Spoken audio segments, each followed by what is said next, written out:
Good morning or afternoon, everyone. Thank you for joining us today for the 2021 O7 Leadership Conference Part C Spotlight session. Today, we'll be talking about early childhood seamless systems for families that starts with relationships. This is a very important session for us today because as states increase collaboration and coordination across Part C and 619 programs, it's key for families to be in the center of that process. The necessary partnerships and cross-agency systems and communities should always focus on families and supporting them as we strengthen and sustain our collaborative relationships. This session will highlight 3 states that have kept families at the center as they have strengthened and sustained cross-agency collaboration. The first state, next slide, please. Thank you. The first state will be MniSota, and we will hear from the Part C coordinator, Kat Taminga. She has been with the Part C coordinator since April 2019. We will also hear from Amanda Varley, who is currently the Preschool Development Grant or PDG Grant Manager. And last, we will speak to the Preschool Development Grant Tribal Nations Lead, and that is Lucy Little Wolf Arias. So welcome. The next state that we will discuss is South Carolina. South Carolina has gone through a huge infrastructure change, and I look forward for you guys to hear how they have strengthened family relationships and have moved forward with this large agency change. And third, we will talk to or speak with or listen to the state of Maryland. And we will hear from Marcella Frankowski, who is the Assistant State Superintendent for the Division of Early Childhood or Early Intervention and Education Program Systems. And we will hear from Sharice Lane, who is the Early Childhood Performance Specialist. I look forward to hearing from Maryland because under Marcella's leadership, Maryland was the first state to implement the extended IFSCP option for 3 and 4-year-old children. The state has served as an exemplar, and I look forward to hearing about their collaborative relationships and how they have kept families at the forefront. Next slide, please. I will now introduce to you the state of MniSota, and we will hear from Miss Kat. Thank you.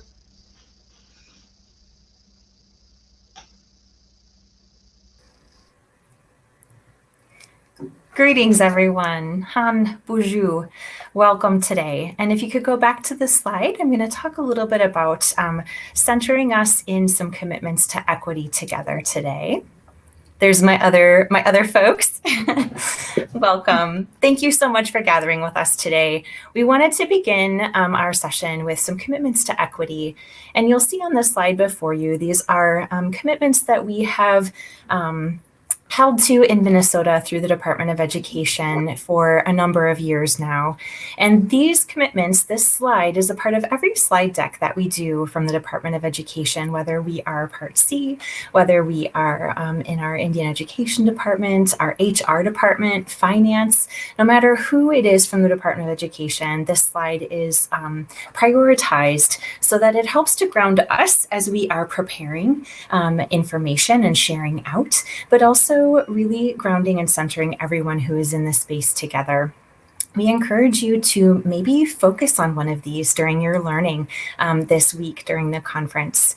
Prioritizing equity, starting from within, measuring what matters, going local, following the money, starting early, monitoring implementation of standards and thinking about where those standards even begin, valuing people, improving conditions for learning, and giving students options. And here there's a little caveat that students can mean babies, infants, preschoolers, families, everyone that is in our world, to give options for them. So please consider focusing on one of these as we move forward together. There is a hyperlink in the top left corner of the slides when you receive these that you can go in and do a little bit more learning if you choose to do so. Next slide. We wanted to set the stage a little bit for you for MniSota. All of us are unique states and territories and tribal nations and freely associated states. We all do things uniquely, and so we thought it might be helpful to share with you a few pieces from MniSota. First, MniSota is an ed-lead birth mandate state, and I think Marcella will probably talk more at the end. Maryland is also a birth mandate state about what that means. But basically, all children from birth who are found eligible receive services through free and appropriate public education. And of course, that affects things in some unique ways, including those transitions from C to 619. MniSota is also a local control state, and I mean a really local control state. And so that brings unique challenges and wonderfulness as well. MniSota is not an at-risk for eligibility state, and I think that is something that many of us are having conversations about right now as we try to shift into things differently for families with an equity lens. If you could go back to the slide, that would be great. Thank you. And MniSota's racial disparities are some of the highest in the nation across all areas that affect the lives of families in Part C and 619 and beyond. And this has really been highlighted even more through the murder of George Floyd on May 25th, 2020, and the COVID-19 pandemic. It has highlighted for us that we need to do things differently in MniSota than we have been doing since the beginning of time. And even though many of our systems have been created intentionally with good intentions, we know that we need change. And we are learning in MniSota that to really be able to have that change means listening and centering families and communities. And Amanda's going to share more about some of the ways that we're doing that in MniSota. Great. Thank you, Kat. You can go to the next slide. Like Kat said, and how I was introduced at the beginning, my name is Amanda Varley, and I manage our preschool development grant. And MniSota was fortunate to receive both the planning grant as well as the renewal grant. And this builds on the work that we established across agencies in our previous Race to the Top grant between 2012 and 2015. And our grant, or the preschool development grant, works to ensure our early childhood system works together to make it easier for children and families to get what they need to thrive. In MniSota, it is a partnership between education, health, human services, as well as our children's cabinet. And our vision is that when we focus on children who are facing geographic, economic, and racial inequity, all children and families will be born healthy and thrive. So our work is rooted in family engagement. So you can see on the quote up here is actually quotes, not notes. And so a quote about a quote is, now I'm realizing, a bit meta. But we really rooted all of our work in community engagement. And so on the next slide, you can see some quotes from families. And in our planning grant, we partnered with 10 different community-based organizations and engaged with more than 1,300 people across our entire state, and really focused on BIPOC populations. And so we partnered, our engagement was done in 9 different languages in MniSota, which is the tip of the iceberg, I will admit. There are so many different languages that are spoken in our state. And we worked with all 11 tribal nations, as well as our urban American Indian population. And for our preschool development grant, in the planning grant, this ultimately led to a comprehensive needs assessment as well as a strategic plan. And as you can see from some of the quotes, is that this leads to some of the themes that we heard from communities. And it's that our systems are really complicated, that we need to really center families and communities in our solutions. Solutions to challenges as those challenges are actually defined by the community members. And it needs to be easier for families to get childcare, transportation, all kinds of different services. But again and again, we just heard how families need help with navigation of services, as well as easier access to services. And we really need to focus on community-based solutions and family-based solutions. So on the next slide shows kind of how MniSota is approaching our renewal grant. So our strategic plan spoke to all of was direct response to the quotes that we heard from families. And then our renewal grant gave us the opportunity to actually move forward with some of that work. So Kat's going to talk more about this first one, Help Me Connect, or first at the, when we look to the left. Kat will talk about Help Me Connect after I'm done giving the overview, but it's our early learning childhood, or our early childhood navigator, which eventually will have a referral form built into it. So it's a place where those who are working with families can find what they're looking for and then actually eventually directly connect those families to those services that they're looking for. Then we have community resource hubs. So we heard Help Me Connect's kind of in response to, I don't even know where to go to find what I need. And then the community resource hubs was in response to people saying, I just want someone to help me get connected to programs and services. I want to talk to a real person. And so these are our human navigators. So they're local collaborations, like Kat said, local control is really strong in MniSota. And so we wanted to fund at the local level, and each have their own model. And so there are some that are focused specifically on serving children and families with disabilities. And that was the need in that community, and therefore, and it's a need across the state, of course, but so the local hubs are very tailored to the specific populations that they're each aiming to serve, and they are a pilot in our state. And so we can continuously be learning, how are these specific hubs influencing our overall state system and strategy as we think towards sustainability and scaling up across the state. So they'll be using Help Me Connect as a tool in making those as well-being navigators. And then we have community solutions grants. And so those, again, we heard from families that said, or families and community members who said, we actually have the solutions to these challenges in our own communities. We need the state to invest in us.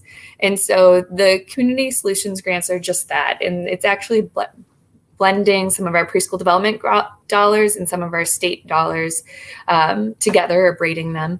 And it's in statute that they are community advised. So it is an advisory group that's made up entirely of members who are from communities of color. And it is very specific in the statute of representation of members of that committee. And they advise the entire process, which is really great. And so they developed the request for proposals for grantees, the actual awarding of those grantees, and then ongoing technical assistance. And so Lucy sits in on those meetings as well too. So if there are questions between Lucy and I, we'll be able to answer those. And so it's really transforming how we think about equity and grant making across the state. Grants are one of our main mechanisms to get funding out. And in statute, those can only go to organizations that are led by and serving children and families of color and American Indian serving organizations. And so those are led by our Department of Health.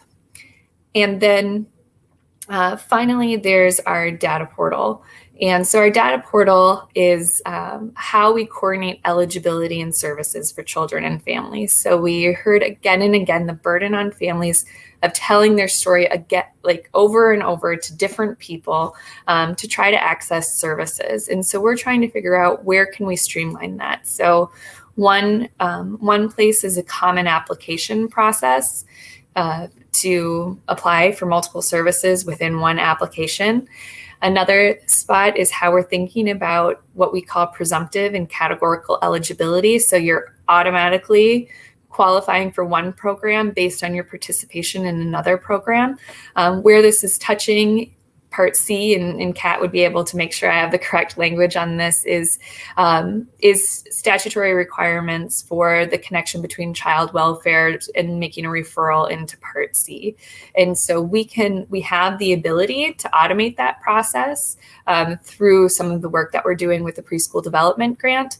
And frankly, right now we're at a spot of figuring out, when is it appropriate to be making those automatic connections, and what may we lose or might we not lose in like the relationship building between families and those who are working with families. And so kind of calling that one out is something that we're grappling with a little bit right now, but a partnership with Part C that we're exploring and want to build on. So that's the high level of the preschool development grant in Minnesota. And I guess I would just leave you with this, that proverb that's, if you want to go fast, go alone, but if you want to go far, go together. And this work has been built over a decade in Minnesota, this partnership between multiple agencies, and it is not fast work. It is hard work. It is so rooted in strong relationships, and we're able to really transform our systems with families at the center by doing this work together. And so I would just encourage you that if your state has a preschool development grant or a children's cabinet or other ways that you can partner for overall systems change, and you're not already engaged, I really hope this helps you think through some opportunities or ways that engagement might take place. In our grant, we're building a trauma-informed toolkit and doing work with the workforce. And our early childhood special ed partners and CAT have been really central to all of that work. And so with that, I'm actually going to hand it over to Kat, who can talk a little bit more specifically about Help Me Connect in Minnesota. So thanks. Thanks, Amanda. And you can go to the next slide, David. So what you're seeing right now, one of the unique ways that Part C and our PDG have really connected is through Help Me Connect. And as Amanda mentioned, it was on the left side of that Unifier picture, and it's sort of the beginning of how do we get families connected with what they know that they want and need for their families to be healthy, safe, and strong. In Part C, we have that responsibility through service coordination and the way that the laws and regulations are set up. It's to be whole family and support whole families. And so the picture on the left, and these pictures are both hyperlinked for you to be able to go in and explore, and we do encourage you to do so. On the left is a screenshot, a hyperlinked screenshot of Help Me Grow, which is our referral system for Part C and 619 in Minnesota. And when we implemented that in 2014, I believe, it helped so much with efficiency and effectiveness and helping support families in different ways and the system itself. And it was so successful for us that we started thinking, hey, why are we not doing something like this for each and every family in Minnesota? And Help Me Connect came out of those initial sparks.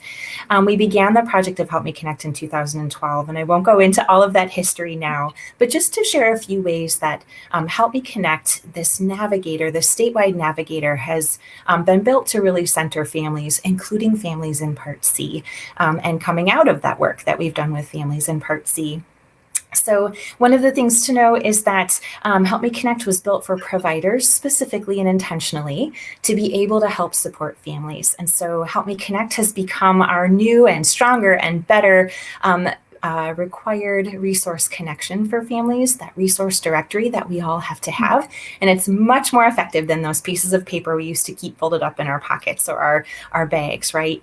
It's a way for providers when they are in a moment with a family to hear what a family is telling them that they want and need and be able to find those things throughout the state, across the state, and also to help us keep families centered by knowing where the gaps are, where there aren't services that can be found through our statewide navigator, so that we're able to continue building new systems to support families.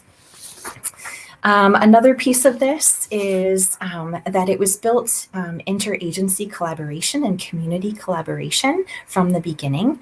And it was built to be flexible. And there are ways on every web page, every part of this website, in order for families and providers to give continual feedback of how this is or is not meeting their needs. So it can be flexible long-term over time, including, of course, infants and toddlers and young children with disabilities and their families in Minnesota.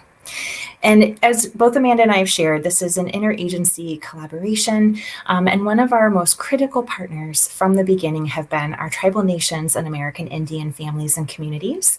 And Lucy is going to share some of those pieces with you now. Thank you. Next slide. Hi, my name is Lucy Arias, and I'm the Tribal Nations lead for the Preschool Development Grant, if you want to bring up the slide.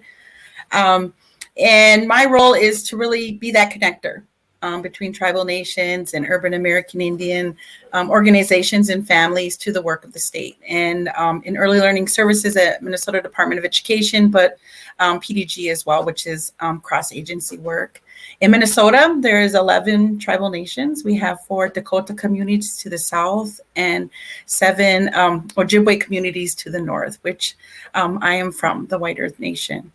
So on the Help Me Connect website, there is a tribal and American Indian family. I think it's called a button or a slot, or I'm not quite sure, but it's there.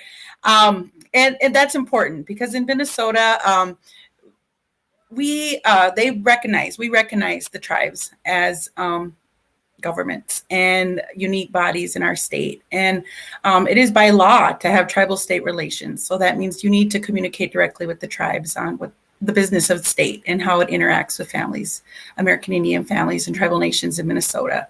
So a lot of work was done, as Kat mentioned, and this all was before me. And my role is just to keep that relationship going, because to truly create those partnerships and to keep families in the center, those relationships take time and effort and showing up. So that's the work of me and all my colleagues at the state, is to show up and to listen to families and really connect it back to the work. Within each tribal nation, there's a government, there's school systems, and then there's in the urban area where the majority of American Indians reside in Minnesota. There's organizations that serve our families and the school districts that serve their families as well. So that's where Part C and Part B come into play, and to really create those relationships so we can all work together at the behalf of the youngest learners in our state. I think that's my give to this presentation. So I'll pass it back to Kat. Thank you, Lucy, so much for sharing that. And we hope that you will explore the resources that we have on our final slide in our little part of the slide deck. These are all the things that we've been sharing and talking about with you today, including links to our PDG, Preschool Development Grant, to Help Me Connect, to Help Me Grow, to our tribal nations. And the tribal nations link actually has links to each of the tribal nations that Lucy talked about. So you can go and check out the communities and the cultures in our tribal nations. And just about every picture in our slide deck is also hyperlinked for you to do further exploring. And we encourage you once again to be thinking about how we can be centering families in everything that we do, and including equity and just being really thoughtful and intentional about that piece moving forward. Thank you from Minnesota, and we'll pass it back to Brenda, I believe. Well, thank you, Kat, and the Minnesota team. It was really engaging, just listening to how you're trying to create that ease of access for parents through PDG, Minnesota Connect. I really saw all the things that you're trying to put together. I remember back when you received the Race to the Top grant, I traveled with Richard Gonzalez from ACF, and we monitored Minnesota with Lisa Backer and a couple of other folks were there. So just knowing you were just from where you were then and where you are now is huge. So I appreciate you presenting today. So thank you. And I am going to kind of shift gears and send it back to Miss Jennifer Buster, who is the Part C coordinator for South Carolina. She and her team have made a 360 turnaround within their state, within the Part C program. They have a wonderful relationship with the 619 coordinator. And I just wanted her to just talk to you about that change in their state and how they are strengthening families as they have shifted that, within that change. So I'm going to send it over to you, Jennifer Buster. Thank you.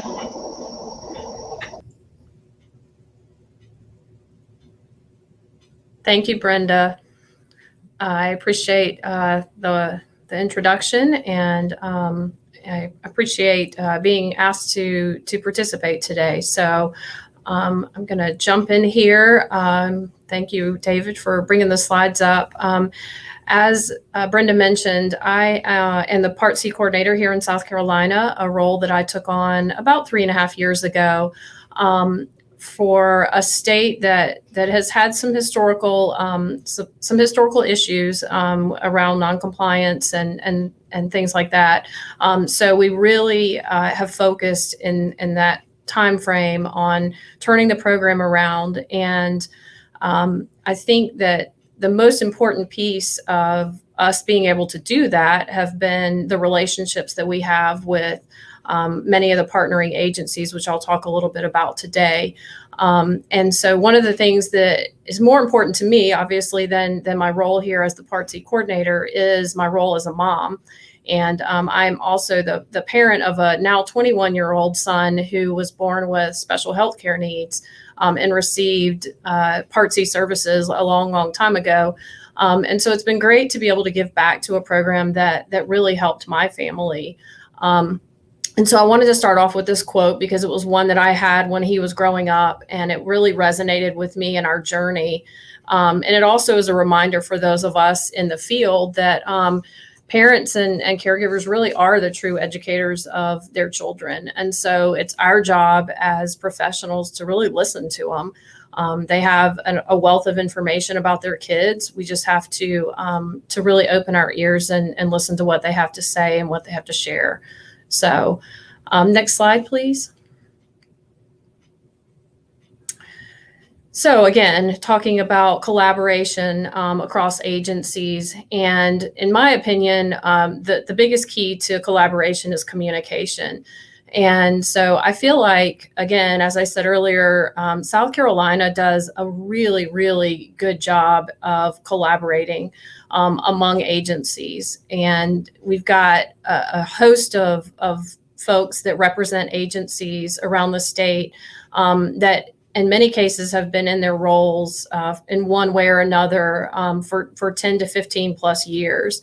And while you might say, oh, you probably need some fresh eyes, I think the best part about it is that many of us have sort of changed roles periodically from in the early childhood field and sort of landed where we are now. And so there are a lot of strong relationships that we have with each other.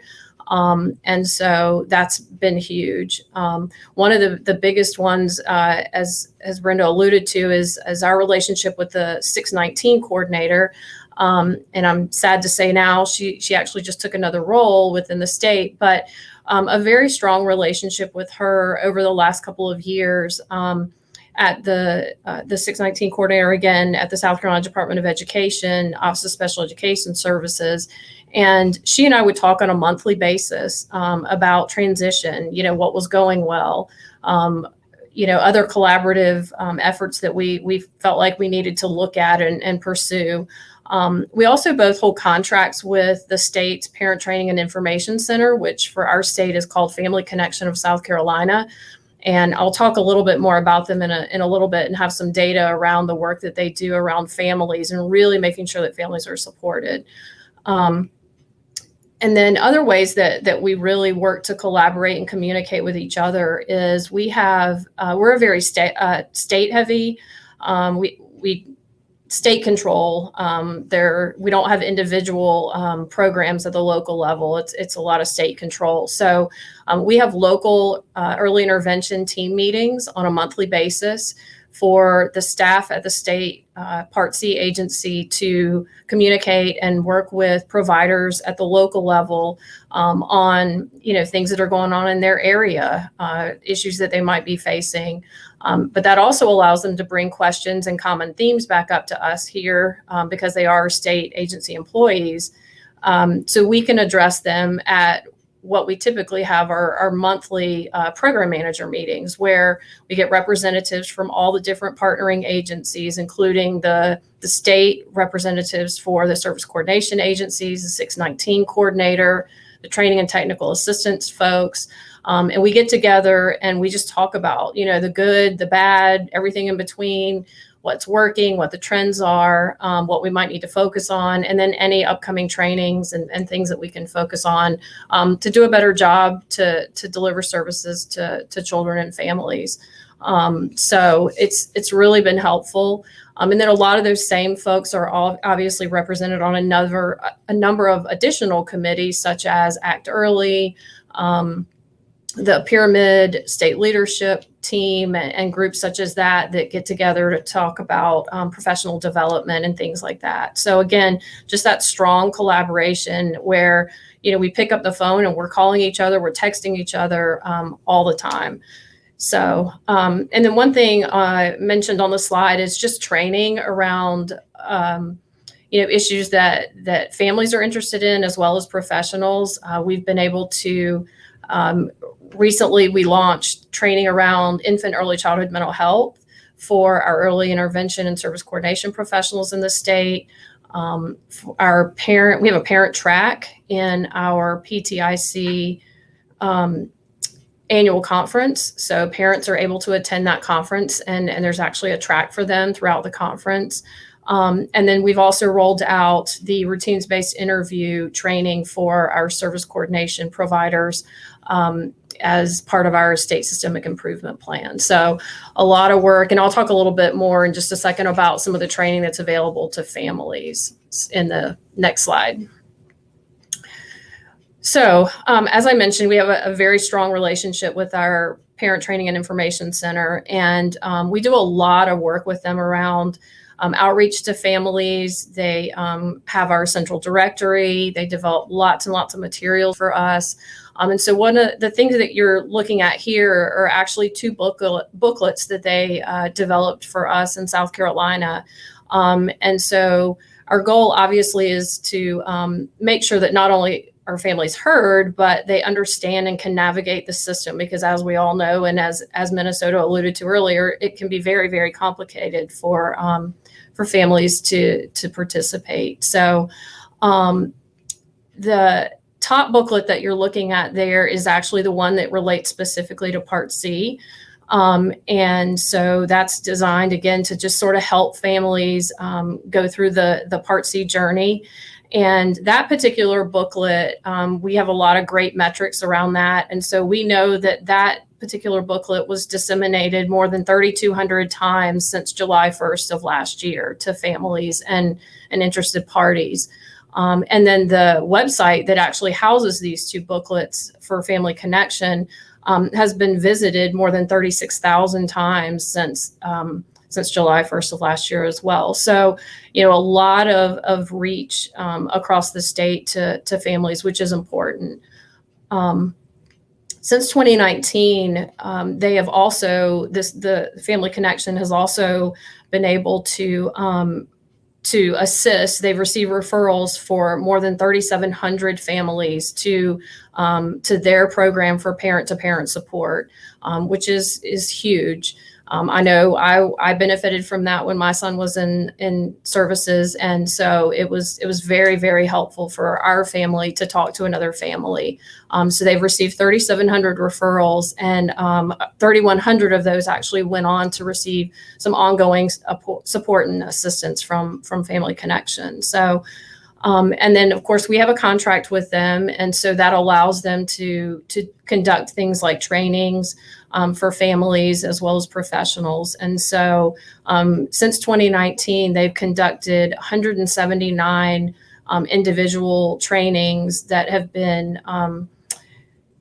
had 2,200 participants. So again, lots of folks that are participating in those trainings and being touched by that work.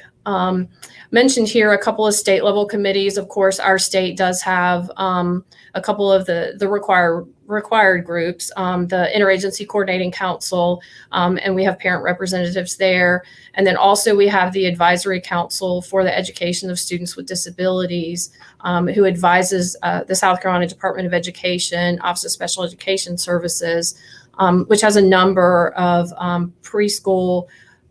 We have a preschool committee that has a number of parent representatives, and so they're able to come. It's probably the highest attended committee, and so they're able to come and really share their thoughts and experiences about both Part C and Part B, because we have just great participation in that committee. And then finally, we all know social media has started to play a much more important role in the work that we all do. And so we really want to make sure that information gets out there about our programs and is reaching the families in the way that many of them want to be communicated with, which is through a phone or some other type of device. So our lead agency, the South Carolina Department of Health and Human Services, has sent out about 12 different posts over the last year. And then probably our largest dissemination was when we worked with the South Carolina American Academy of Pediatrics in June of last year to really increase referrals to the BabyNet program. And so that one was shared on their platforms as well. And so we were really able to reach a lot of families in the state.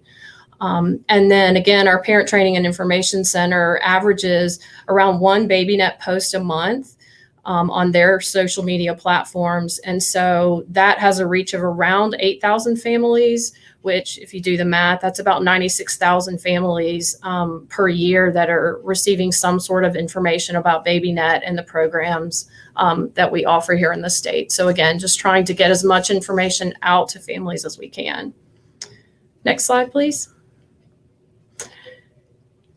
So this is sort of a curveball in terms of probably what folks would expect. But in July 1st of 2017, the BabyNet program actually transitioned and transferred to the Department of Health and Human Services here in our state. And so I didn't join the team until February of 2018. But shortly after that, our state embarked on what would turn out to be an enormous project to integrate our state's Part C data system with our Medicaid system, which is called MMIS. And so, as I said, this was a huge undertaking. And as you can imagine, when you've got a lot of staff and representatives from the Medicaid agency who sort of speak one language, and then you've got Part C representatives who are new to the agency and come in speaking a totally different language. There was a lot of confusion and a lot of, sort of back and forth about terminology. So the folks here talked a lot about beneficiaries and clients or consumers. And we came to meetings and talked about children and families.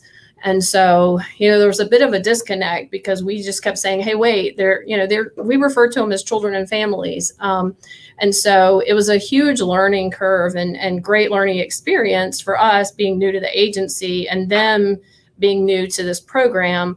And it really was good in terms of starting a dialogue about the program itself and what we're required to do at a federal level, but then also what we're passionate about doing, which is serving children and families. And so one of the things that I sort of came up with in this process of just trying to wrap our heads around it and make sure that we were communicating with each other effectively was we actually pulled the picture that you're seeing there on the left. And we said we're going to use the Velasquez family. And so when we talk about processes and how a child comes into our system and through the different data systems and claims payments and all those things, we're actually going to talk about a family. And then even more specific, we're going to talk about Jimmy Velasquez. And so we really would use Jimmy and we would sort of talk about his process and his journey through the system.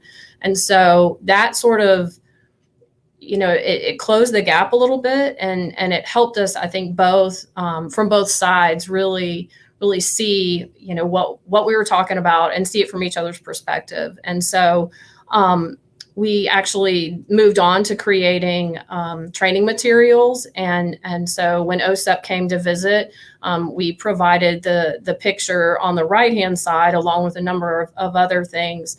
And so what you see there is the child's life cycle, and it actually has the Velasquez family. And so it sort of follows their journey through the Part C program in South Carolina. So again, just it sort of was an unintended situation that we experienced as the program moved here.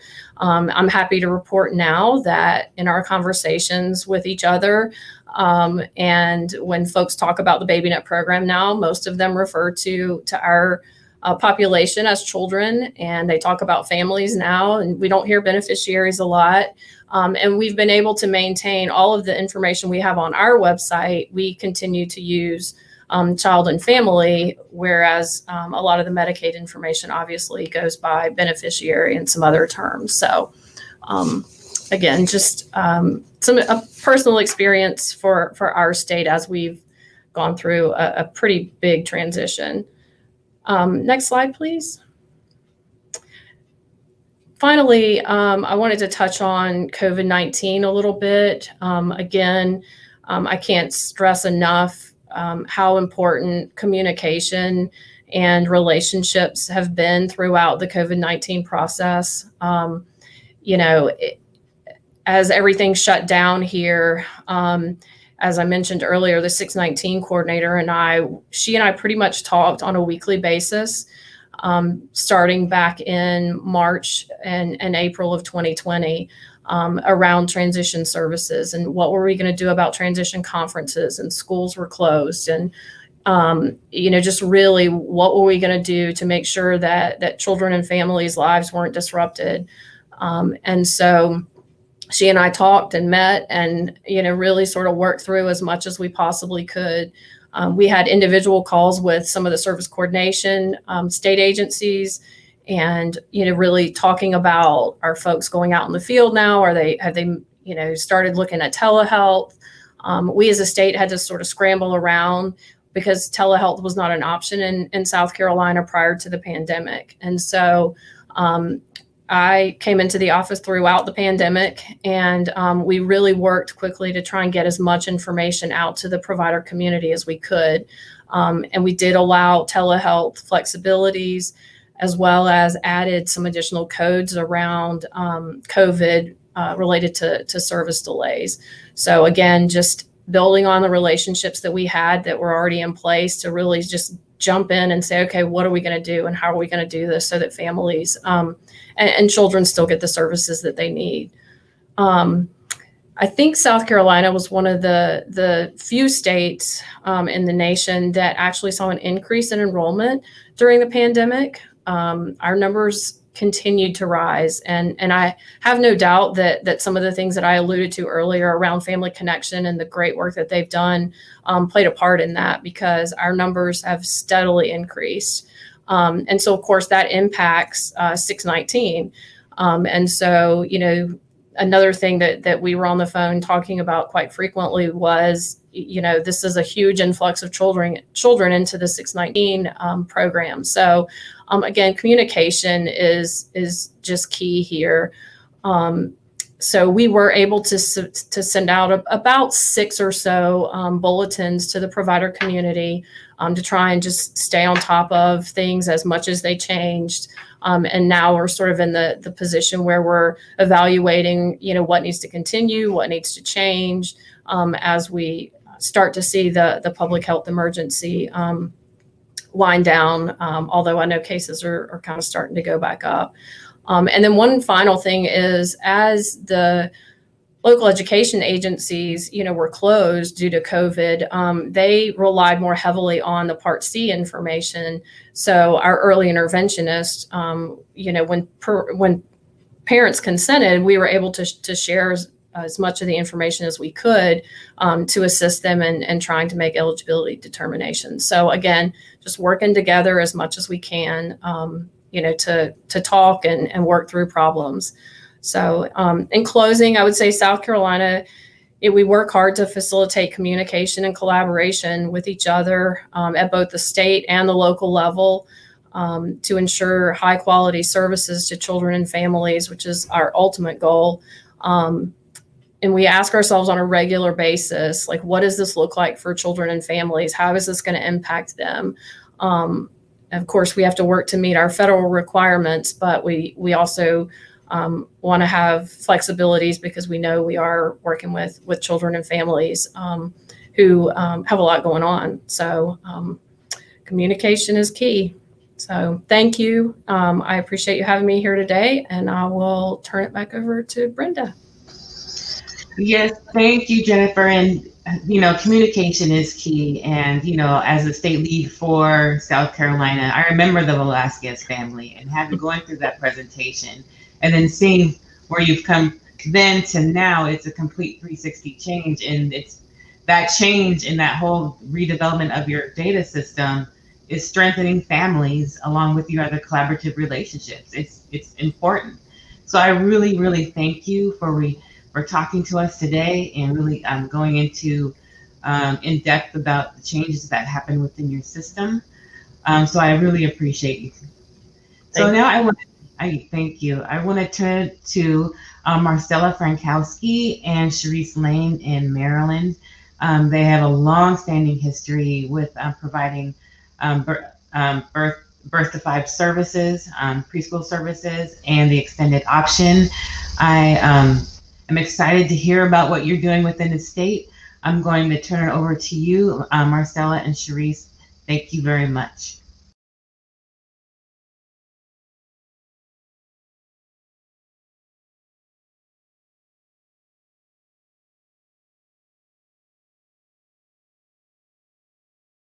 Marcella, you're muted.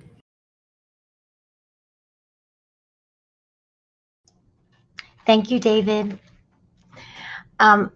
Good morning, good afternoon. I believe that the reason why I was asked to share with you today is because of the background that I bring.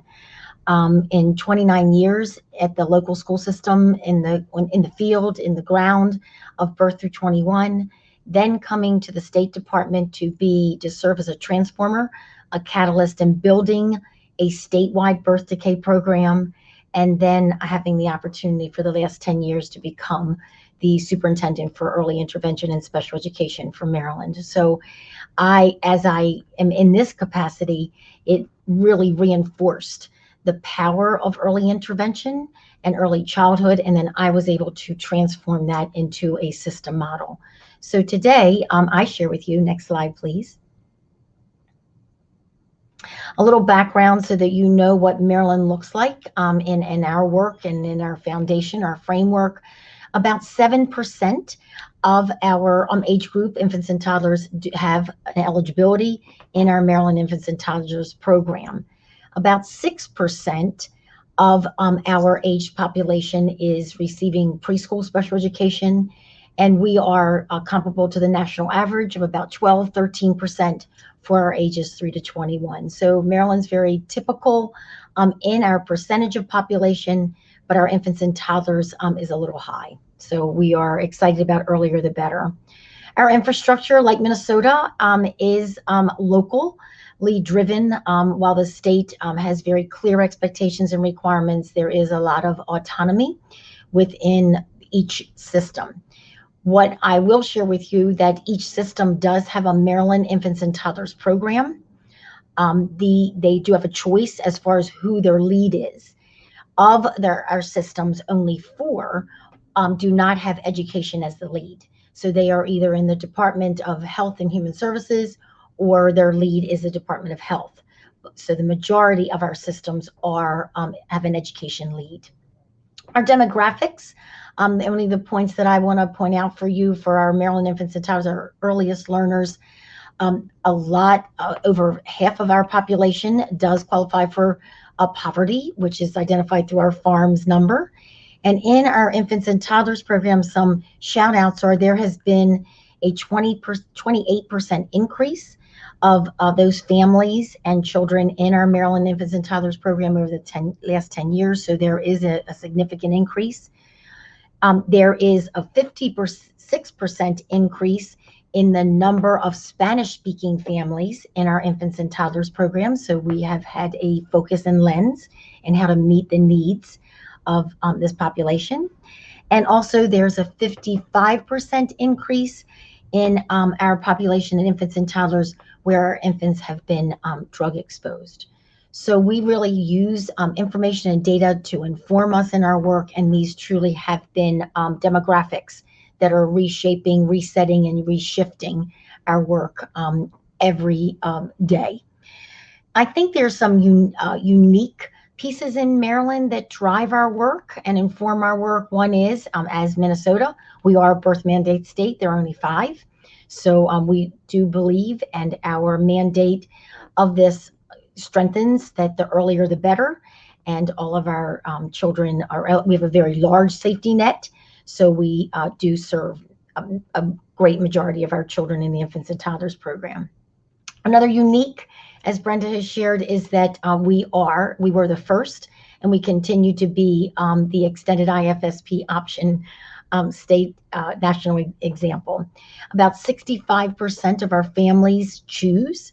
So in our traditional model, it was at the age of 3, no matter if your child's birth date was in October, January, February, they had to leave the infants and toddlers program and look at preschool special education eligibility.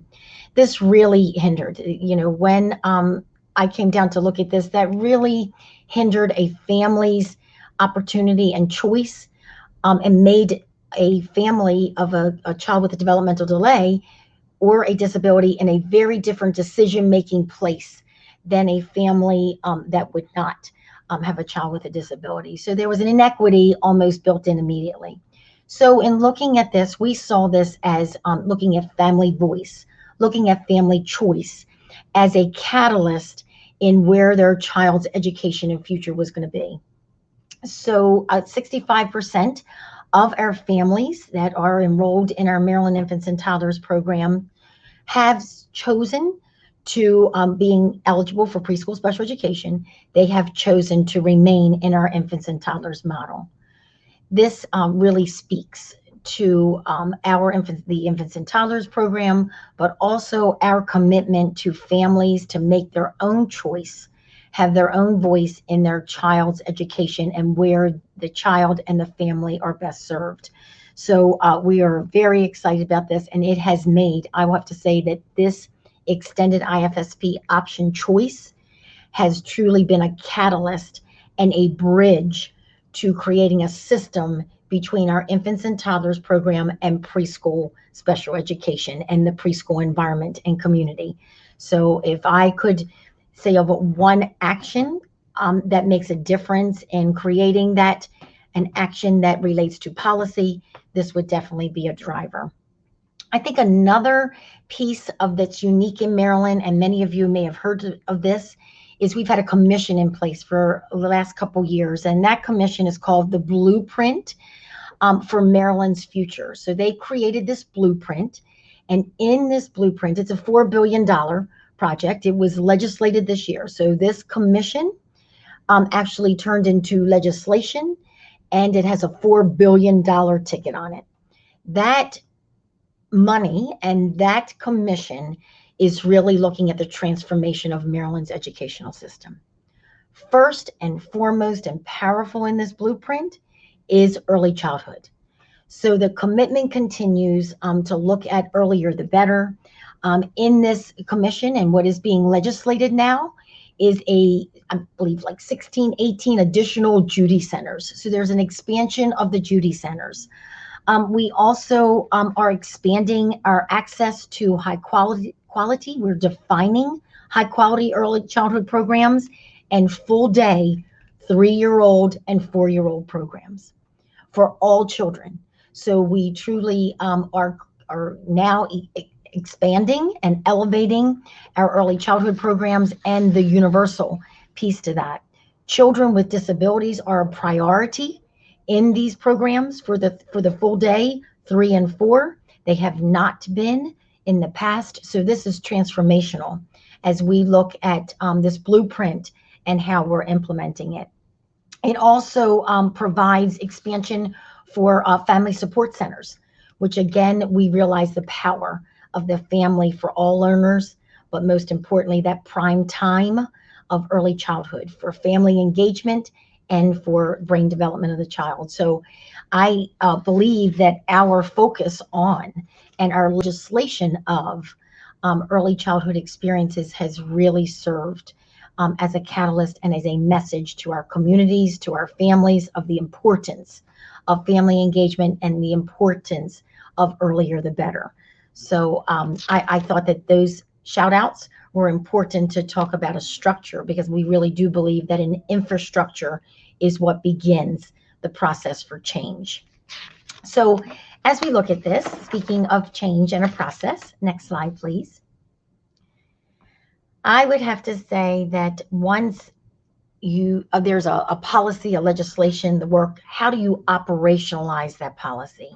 And I know that it's very common term to have a strategic plan, to have a plan in place, but not only is it a plan, but it's a plan that you can see. It's a plan that has action. It's a plan that comes with requirements, accountability, and outcomes expected. So we created a strategic plan, and it's specific to students with disabilities and our young children with developmental delays, but it's a system that is built within the greater system of Maryland. But we have a very specific plan for children with developmental delays and disabilities.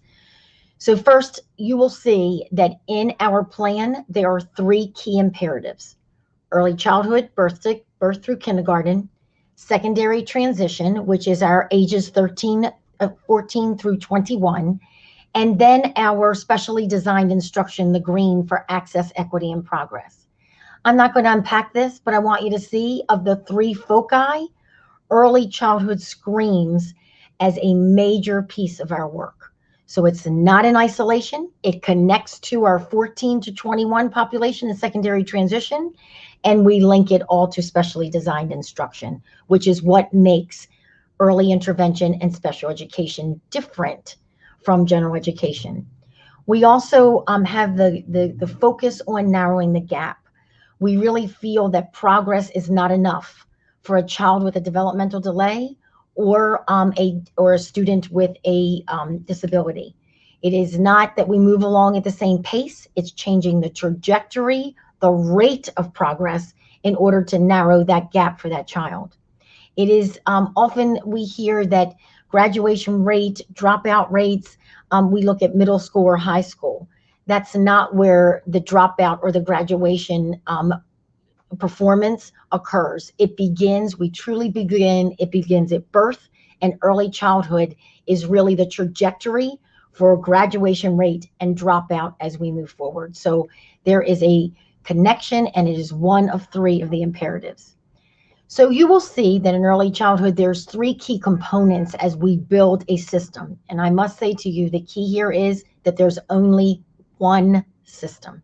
These are not individual systems. Special ed is not outside of general ed. There is one system for all children, with the uniqueness of specially designed instruction for our learners with disabilities and delays. I think the key in unpacking this mission that you see on the left is that it's a seamless statewide system. The system is coordinated. It is not in silos. It's a coordinated system, and it offers across all environments: home, community, and early childhood settings. Family is a key to this, and we are all focused on how we narrow the gap for our children. The last piece that I'd like to pull out from here are the 5 key strategies that you see surrounding, and that these are the actionables, right? These are the actions that will move forward. Number 1, data-informed decisions.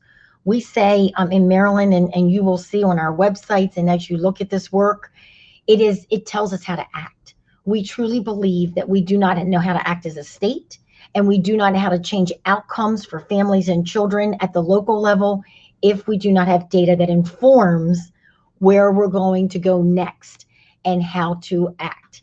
So very committed to data, and that is the speak, right? That's the message, that's the speak. I heard South Carolina speaking of communication. Another piece that we see to that communication is messaging. I believe that if you came to Maryland and would go across the state and visit, this strategic plan, this visual, this graphic, and this messaging is very consistent, We do not move away from this graphic. We do not move away from the messaging, and it's one system and a coordinated system of messaging. Next, evidence-based practices. Our grants that we speak of, our discretionary opportunities, whether they're competitive or universal, they must be grounded in evidence-based practices, or money does not come out of the state to the local. It is very clear that evidence-based practices are in place. There's a communication system in place. Families are in place, and our expectations are consistent across the state for outcomes. Next, professional learning. While we call it professional learning, it means all. It is our role, and it is part of our systems plans that they submit to the state and are funded for before they are approved, that family piece is in their professional learning, that part of their role is to build capacity for families to be decision makers in their child's education, and to be at that table to support, to teach and learn with their children, as well as everyone who touches a child or a student in Maryland, that they have the necessary professional learning or training to impact the life of that child and family. We are committed at the state level through universal professional learning opportunities, as well as customized. We are a regionalized model. So each region in the state has, for example, an early childhood expert who can come in and support them in any professional learning that they need. Sharice is one of those with us today. Strategic collaboration, another actionable key strategy. Everyone who touches a child, every impact to a system has to be a strategic partner. It's not someone who sits and listens.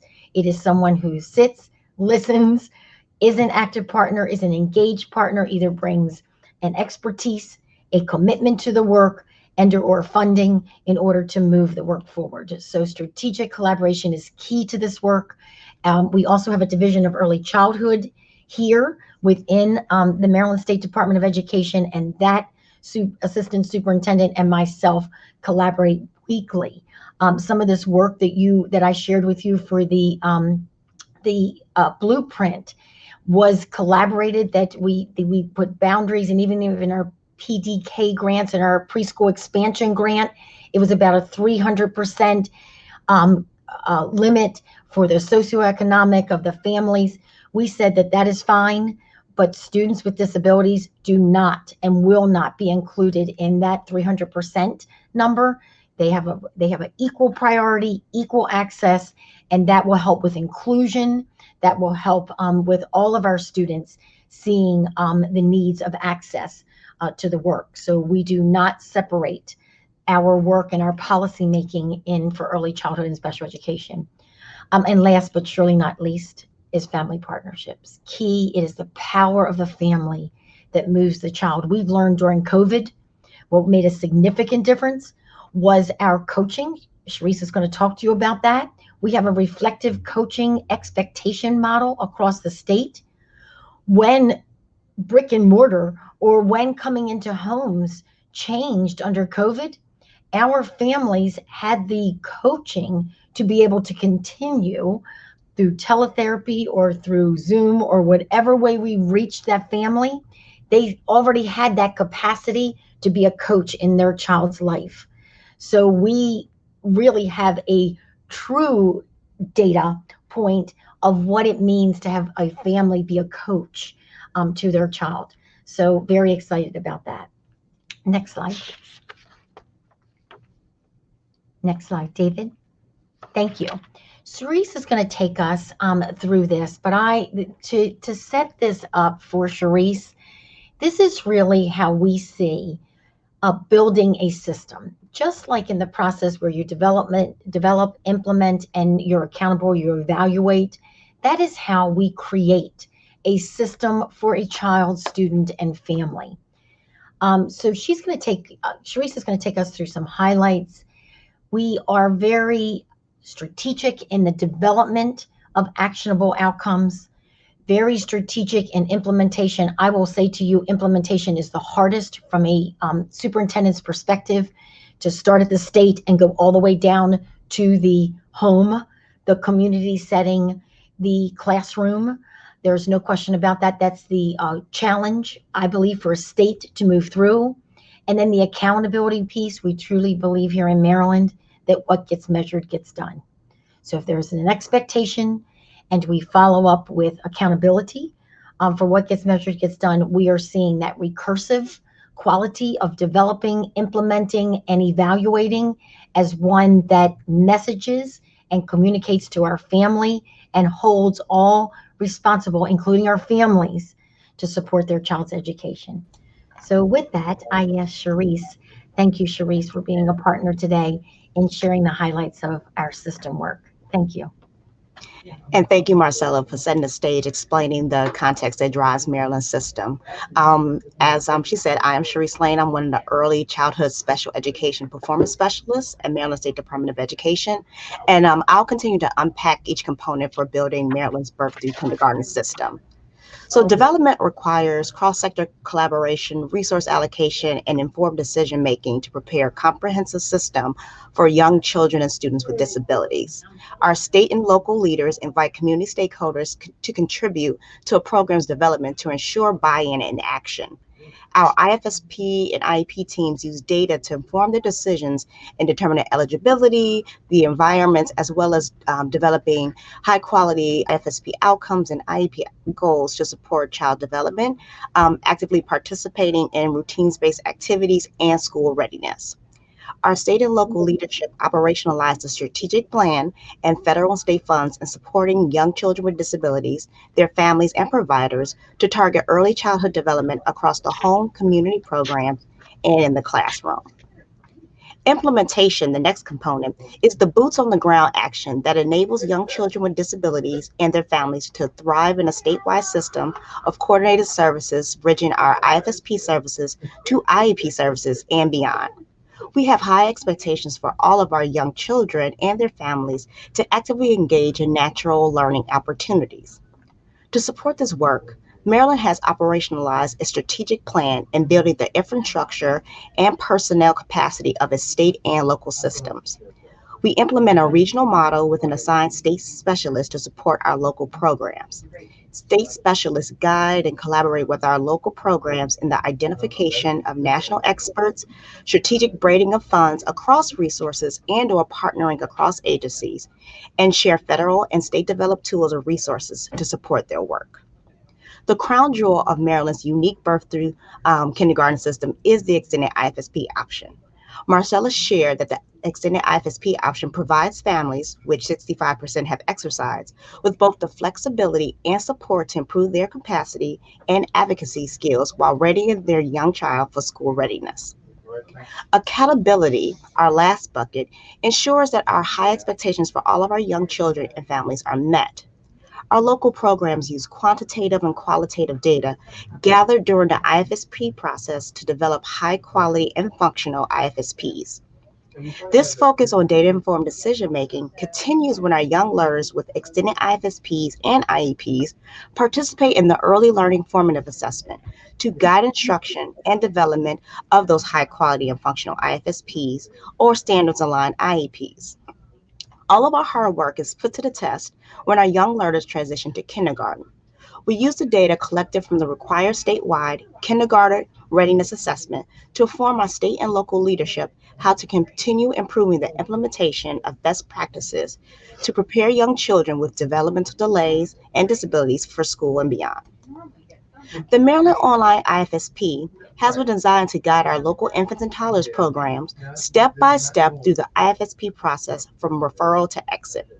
Our partners at the Johns Hopkins University Center for Technology and Education have added data visualization capabilities to allow local programs to illustrate to families their child's progress while participating in the program, as well as in relation to typically developing age-matched peers.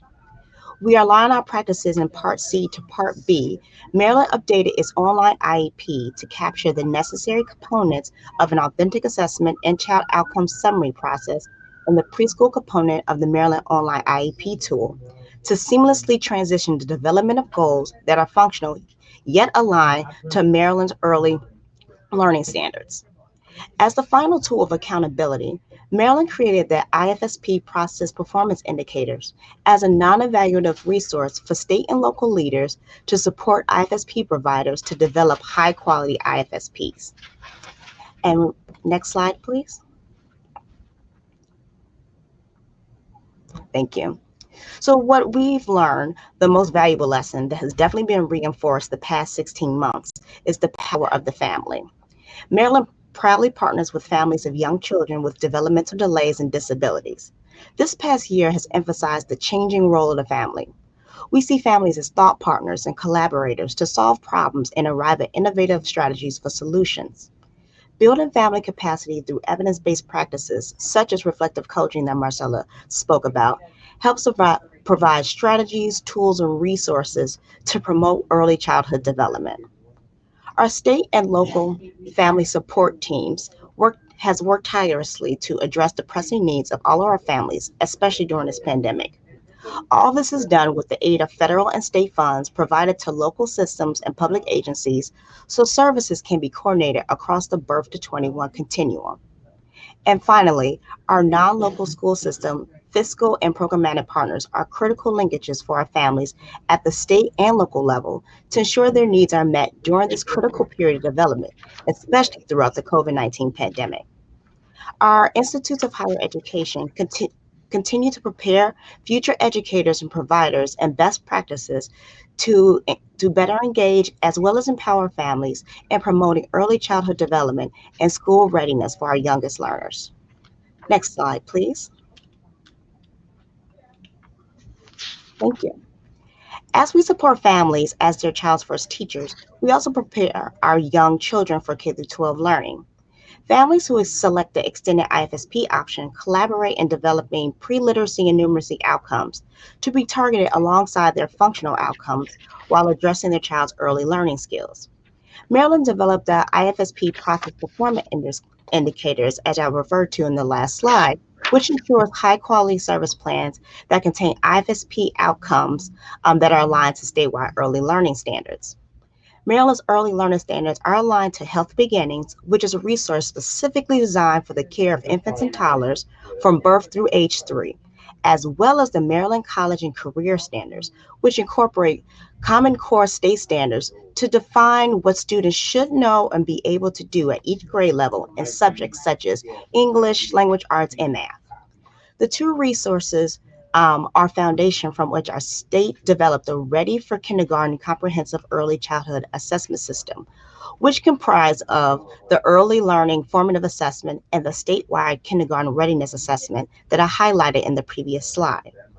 As you can see, our IFSP Process Performance Indicators support our local infants and toddlers programs in developing, implementing, and progress monitoring high-quality IFSP outcomes to prepare our families and our young children for kindergarten. Next slide, please.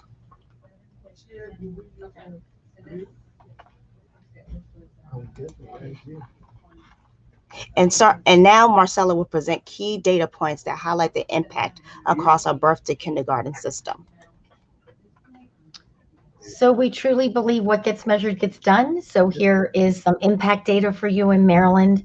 Number one, first and foremost, are family outcomes. 96% of our families feel that we have engaged them in the process and that their family has met outcomes that were designed specifically for their family. Next slide. Through the growth of the extended option, and I saw a question about the workforce, we do use our preschool workforce to support this work, as well as I use as the chief for the superintendent for deciding where our Part B and our Part C monies are distributed. I use a pretty significant chunk of my Part B funds to support additionally the extended IFSP option in that workforce. So there is a strategic response systemically and statewide to create that birth to 21 model. You will see that when we first started the extended option for our 3s and 4s, most of them were delivered in the home. You will see as we have begun to transition those families and children, We are moving into community-based settings, really doing a bridge. If I could draw a bridge from the left to the right, it's really looking at how we bridge our traditional natural infants and toddlers model to looking at bridging them, getting them ready for the school environment. And last data point. We did a research study. We took our Maryland Infants and Toddlers program with the extended option, children included.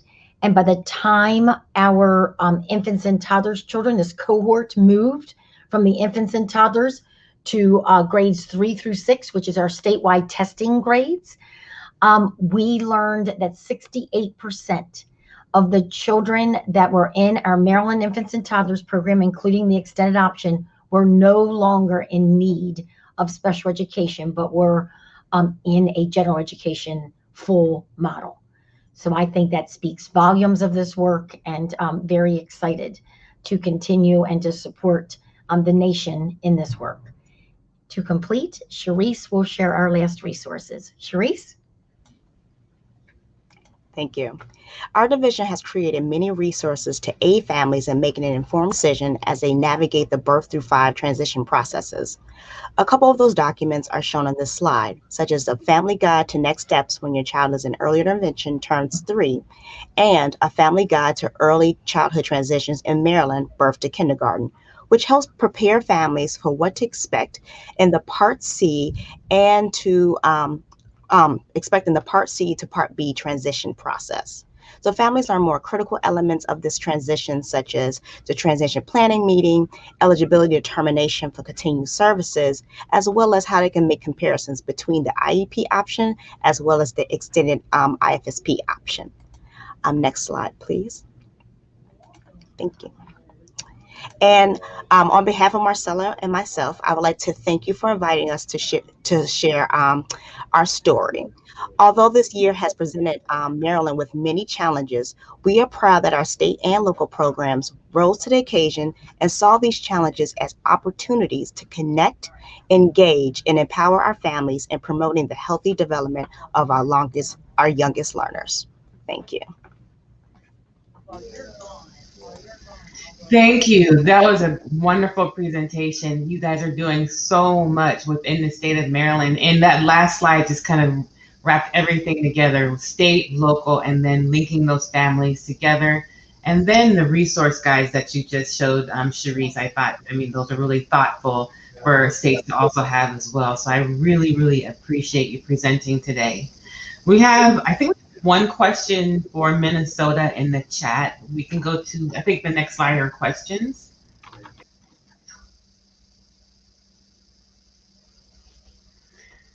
Thank you. So Kat and your team, I think this is geared towards the tribal. The question is, the Dreamcatcher project in MniSota seems like it has been very helpful in addressing overrepresentation in special education, particularly in the category of emotional behavioral disorders. How does MniSota keep this a priority and ensure that it receives the resources it needs to keep going year after year? First, thank you, I think, for the question, just the opportunity to share more about our Dreamcatchers program. It is hyperlinked on the resources page for you all to be able to go in and learn much more in depth. Kind of a general overall highlight of the Dreamcatchers project and network is that it began in 2015, and it really came out of a history of over 30 years of MDE, our lead agency, really trying to do a better job of supporting Native families and students. And so it started with just a few pilot sites, but now has grown. I believe the last count that I checked was over 28 districts are involved in Dreamcatchers. And really it was created to help support staff in districts across the state who are either Indian homeschool liaisons or other staff that are supporting special education students across the state, and really being a bridge between schools and communities and families and students. And so funding for our Dreamcatcher program is sponsored through the Special Education Department or Division at the Department of Education. And it's also a partnership with two of our universities, Fond du Lac Tribal Community College and Augsburg University are both involved in this process, this partnership. It's also, this last year, some pilot sites were created to support Black students and students who identify as African heritage, and also early childhood special ed. Lucy and I have both been attending the Dreamcatchers weekly groups and really been able to start building some relationships, like Lucy was saying, over time to better support early childhood special ed families as well. And Lucy, what else, or Amanda, what else would you add into that? I think a lot of it is really education and ensuring that that districts and communities are aware and families are aware that Dreamcatchers is a program that exists statewide, and really helping to continue sharing that message. Hopefully that answered the question. Thank you, Kat and team, for answering that question. I think we have one more. I think this is for Marcella or Sharice. Can you talk more about how the extension of early intervention has created a bridge to pre-K?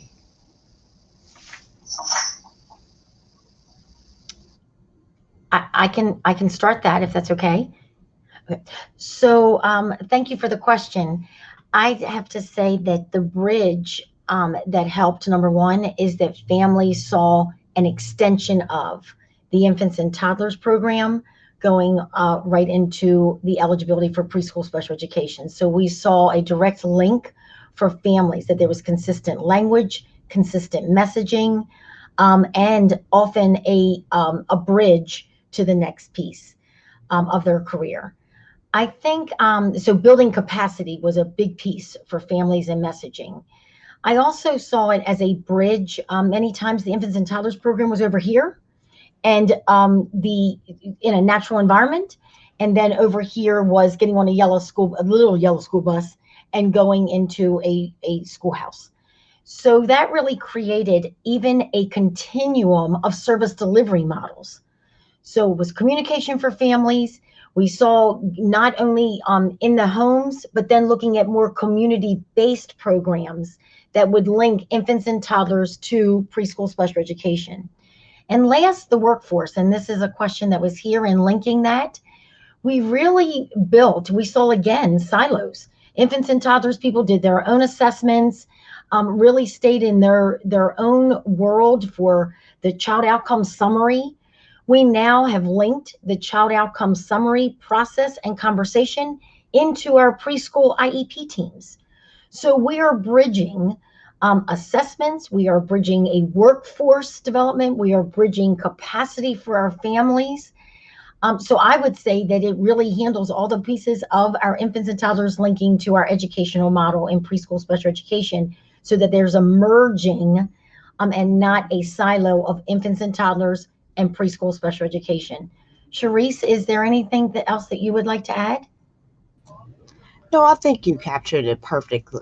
And as a provider who was involved in the transition with a lot of families from Part C to Part B, or families selecting the extended Part C option, I think one thing that was great as a provider is just really learning about the early learning standards as the expectation, and also how to communicate that with families. Like, how can you use natural learning opportunities to really build those pre-academic skills to really ready your child for school.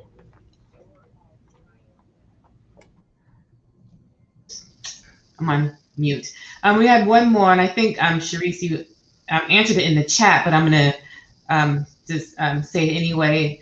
Another question was, what evidence-based coaching model have you used in Maryland? And you did say that you use the Rush and Sheldon's reflective coaching interaction style. Can you tell me a little bit more about that, and how has it created an impact within your state? Well, I feel like a lot of our providers, especially during this time when most of our services were provided through virtual service delivery, they didn't really skip a beat because a lot of the reflective coaching interaction style is really building family capacity through various forms of questioning to really kind of build on what I believe MniSota discussed, like families know their child. So use like leveraging family knowledge of their child and also using provider discipline specific expertise and as well as just general child development expertise on what to expect and how to really use some of these skills to really build up the child's interaction in the home as well as in the community or with other adults. So, you know, maybe they work with mom and dad one session, maybe they work with grandma another session, maybe a child care provider. So really kind of using those that interaction style to really get parents to kind of think what they're doing and then embed like maybe some modeling or some suggestions of how to really target certain, you know, the outcomes and making sure that the child is just making some ongoing success. Brenda. Thank you. And Go ahead, Marcella. and I think a key that may help with this evidence-based, we actually hired contractually Rush and Sheldon. So they created trainings for our state staff. Remember, we talked about a regionalization model where every local school system has an expert like Charisse that comes in to support. So please know that Rush and Sheldon, we use them to build capacity at the state level. And then our locals used some of their discretionary funding to contract with Rush and Sheldon also to make master trainers in this work and coaches. So it was really an implementation model, again, that was part of the strategic plan. Excellent. Thank you for going into detail about that. We have one last question. This is for Marcella and Charisse as well. Do you have statistics on full transition to general ed on EI numbers you showed versus EI ending at 3 and extended IFSP services? Yes, we do. This research study was done by Johns Hopkins University. And yes, we do have that. So if there's an interest, if you write to me or to Charisse, we surely will help you in any way to have that information. Okay, I think that was our last question. I just want to say thank you to our wonderful panel. I think this was a great discussion. We heard a lot of great things about within these 3 different states. Thank you so much. And if anyone has any questions, you can either send them to me, brenda.wilkins@ed.gov. But thank you all for joining us and have a wonderful day. Thank you, Brenda. Bye.